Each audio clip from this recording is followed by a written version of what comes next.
কি চাও আমার কাছে? কিছু তো চাইনি আমি।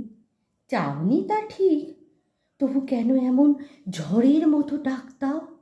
জানি না, ওদিকে দেখো, রোদ্দুরের উপর মতো জল, তোমার চোখের মতো দূরবর্তী নৌকো, চতুর্দিকে তোমাকেই দেখা। সত্যি করে বলো কবি, কি চাও আমার কাছে? মনে হয় তুমি দেবী। আমি দেবী নই। তুমি তো জানো না তুমি কে। কে আমি? তুমি সরস্বতী। শব্দটির মূল অর্থে যদিও মানবী, তাই কাছাকাছি পাওয়া। মাঝে মাঝে নারী নামে ডাকি। হাসি পায় শুনে। যখন যা মনে আসে তাই বলো, ঠিক নয়? অনেকটা ঠিক। যখন যা মনে আসে। কেন মনে আসে? কি চাও বলো তো সত্যি, কথা ঘুরিও না। আশীর্বাদ। আশীর্বাদ? আমার?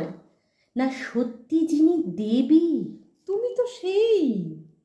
টেবিলের ওই পাশে ফিকে লাল শাড়ি, আঙুলে ছোঁয়ানো থুতনি। উঠে এসো, আশীর্বাদ দাও। মাথার উপরে রাখো হাত।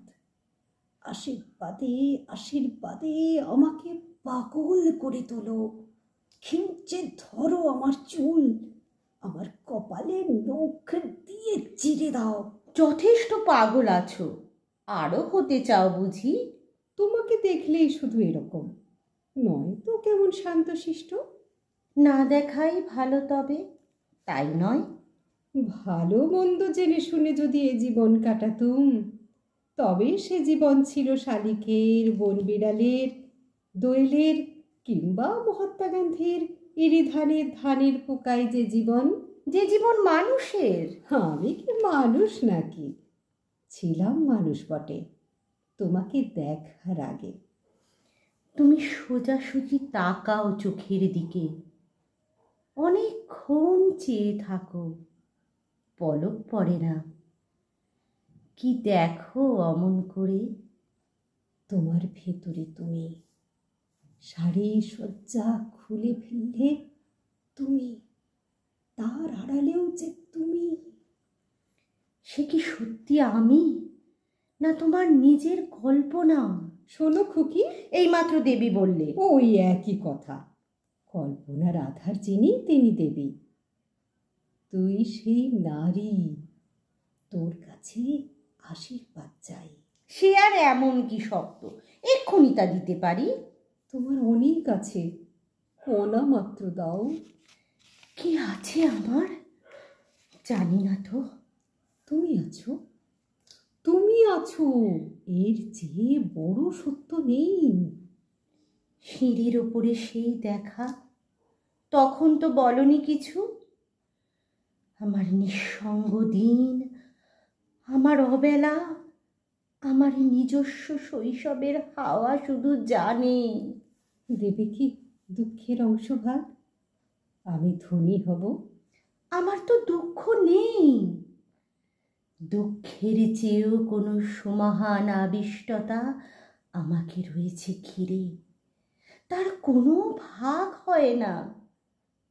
আমার আর কি আছে, কি দেব তোমাকে?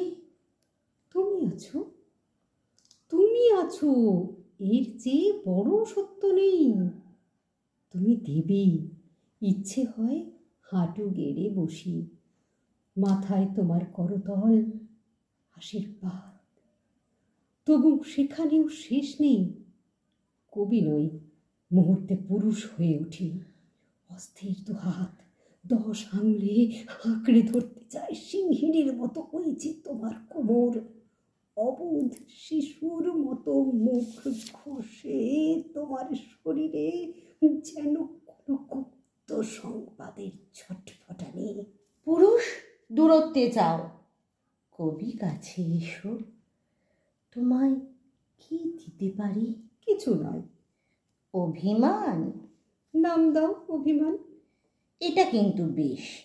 যদি অসুখের নাম দিই নির্বাসন, না দেখার নাম দিই অনস্তিত্ব, দূরত্বের নাম দিই অভিমান। কতটুকু দূরত্ব? কি মনে পড়ে? কি করে ভাবলে যে ভুলব?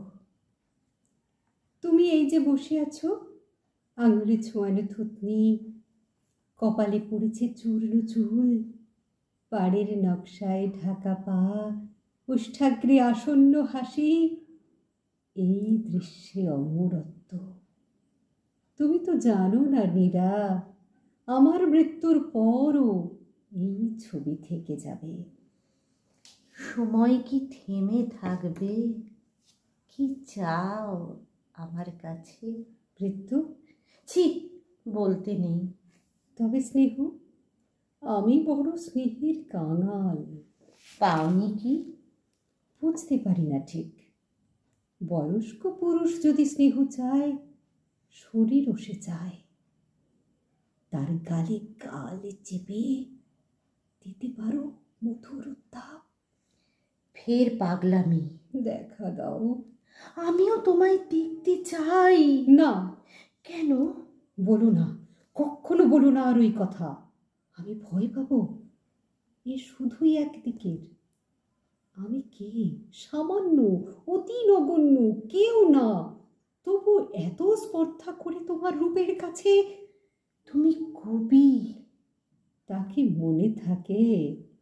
বারবার ভুলে যায়। অবুঝ পুরুষ হয় কৃপা প্রার্থী।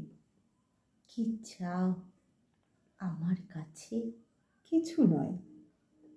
আমার দু চোখে যদি ধুলো পড়ে, আঁচলের ভাব দিয়ে মুছে দেবে।